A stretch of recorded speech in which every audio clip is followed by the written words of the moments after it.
নমস্কার বন্ধুরা, চন্দন রান্নাঘরে স্বাগত। দেখুন, আজকে আমি চিংড়ি মাছের মালাইকারি করছি। হ্যাঁ, আচ্ছা, কড়াতে সরষের তেল দিয়েছি। এই যে চিংড়ি মাছটাকে দেখছেন আমি ছুলে পরিষ্কার করে নিয়েছি। হ্যাঁ, মাথা আলাদা রেখেছি। আচ্ছা, আগে আমি এই তেজপাতা আর এই পেঁয়াজ সোমবার দিয়ে দিলাম। হ্যাঁ, দেখুন, পেঁয়াজ সোমবার দিয়ে দিলাম। আর এটার মধ্যে আদা রসুন আর এই যে আদা কুচি, রসুন কুচি আর পেঁয়াজ কুচি, একটা কাঁচা লঙ্কা পেস্ট করে নিচ্ছি। হ্যাঁ,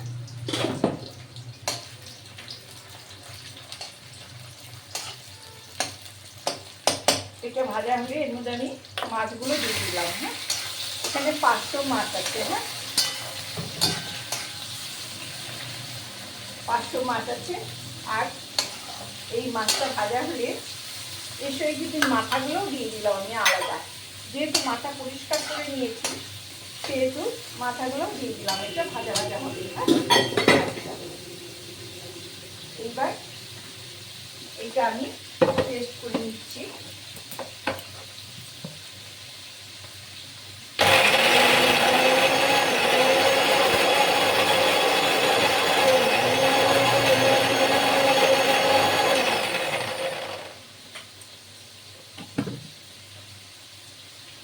দেখুন, এই আধা পেস্ট সুন্দর করে করে নিয়েছি। এটা নারকেলের জলটা বের করে নিয়েছি। আচ্ছা, এবার আমি দিয়ে দেবো এটা জিরের গুঁড়ো, 1 চামচ লঙ্কার গুঁড়ো আর 1 চামচ ধনে। আচ্ছা, এটা দিয়ে আমি ভাজা ভাজা করব। এবার আমি সমস্ত পেস্ট দিয়ে দেব। দেখুন, এই পেঁয়াজ কিছুটা কেটে ভেজে দিলাম আর কিছুটা পেস্ট করে দিলাম, একটা গোটা রসুন দিলাম আর 1 ইঞ্চি আদা দিলাম। এটা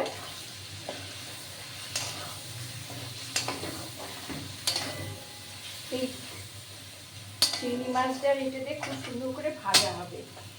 এটাতে মাছে কিন্তু আমরা কখনোই হলুদ দেই না। হ্যাঁ, হলুদ ছাড়া এটা সাদা সাদা রান্না হবে। এখানে একটু লবণ দিলাম, দেব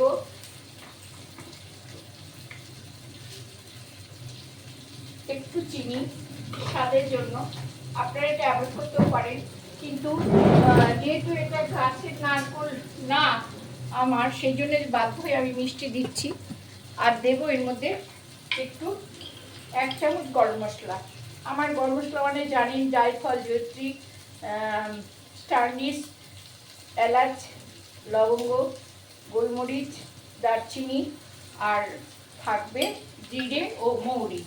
এই সমস্ত দিয়ে আমার গরম মশলা দিয়ে এটা ভাজা ভাজা হবে। যতক্ষণ পর্যন্ত তেল না ছাড়বে, আপনারা কিন্তু সাদা তেলে এটা করতে পারেন, কিন্তু সর্ষের তেলে বেশি টেস্ট হয় আমার কাছে। এটা ভাজা ভাজা হবে। হ্যাঁ, আচ্ছা, যতক্ষণ এটা ভাজা ভাজা না হবে ততক্ষণ পর্যন্ত কিন্তু আমি এই যে নারকেলের দুধটা উষ্ণ গরম জল করে বের করে নিয়েছি, এইটা আমি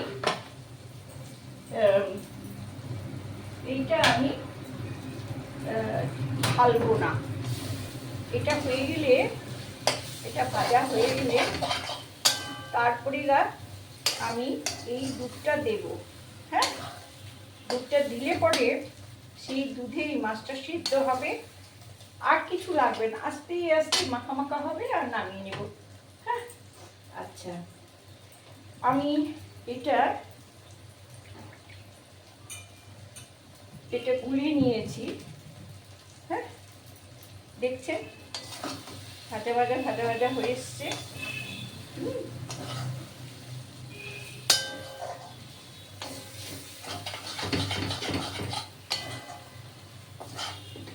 অল্প আছে ধীরে ধীরে করার নিয়ম। এর মধ্যে কিন্তু ঘি দিতে হবে না, হ্যাঁ, ঘিটি কিছু লাগবে না, শুধু গরম মশলা, পেঁয়াজ রসুন, জিরে, আদা, লঙ্কা, ধনে, ব্যাস। হ্যাঁ, এই দিয়েই কিন্তু মাথাগুলো, দেখুন মাথাগুলো সাথে দিয়ে ভালো করে পরিষ্কার করা যায় না, তো মাথা খুব ভালো করে পরিষ্কার করে তবে গা ঢিলু টিলু নাট টাট সব দেখুন তবে রান্না করতে হয়। আচ্ছা, এবার আমি দেখুন এটা ভাজা ভাজা হয়ে এসছে, হ্যাঁ দেখছেন কড়ার থেকে ছেড়ে এসেছে, দেখুন কড়ার থেকে ছেড়ে এসেছে। মশলা দিয়ে কষিয়ে এবার আমি একটু নাকের কাছে নিয়ে দেখবেন রসুনের গন্ধটা বা মাছের কাঁচা গন্ধ গেছে কিনা। মাছটা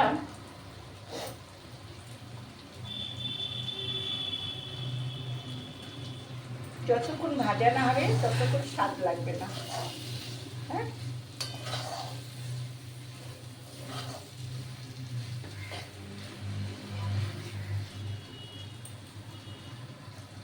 এবার মাছের গন্ধটা গিয়ে একটা সুন্দর গন্ধ ভাজা ভাজা আসছে। হ্যাঁ, দেখছেন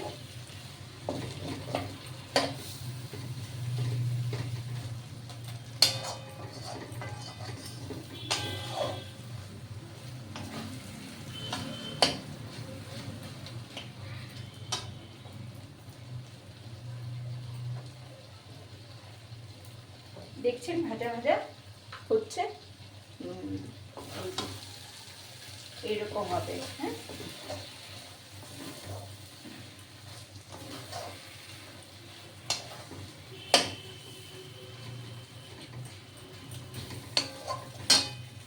এবার আমি দুধটা দিয়ে দিলাম। হ্যাঁ, দেখুন এই ছেঁকে দিয়ে দিলাম।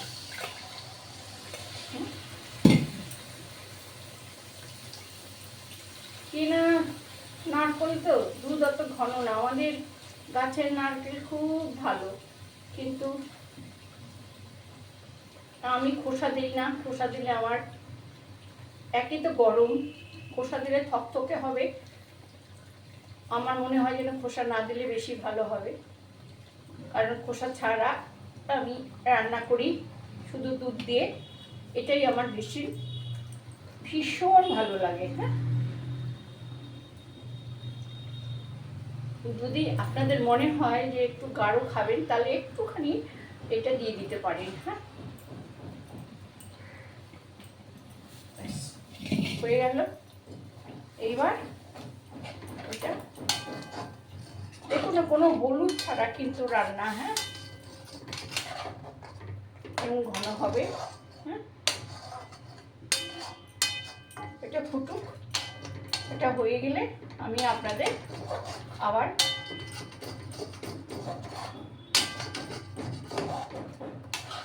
এরকম ঘন হবে। হ্যাঁ, আচ্ছা,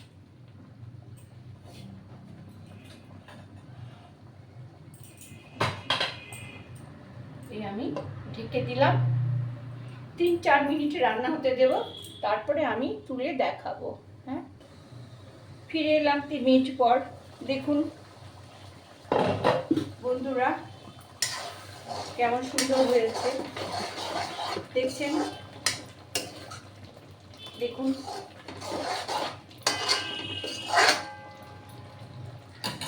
এবার আমি আপনাদের ঢেলে দেখাচ্ছি। দেখুন এই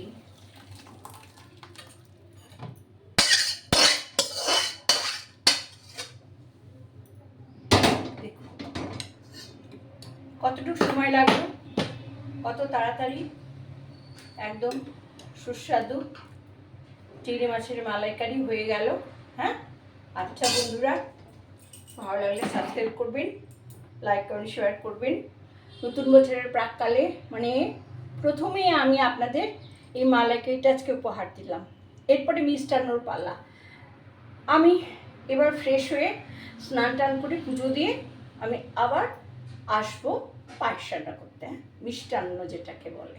হ্যাঁ, আচ্ছা বন্ধুরা রাখছি, ভালো লাগলে সাবস্ক্রাইব করবেন।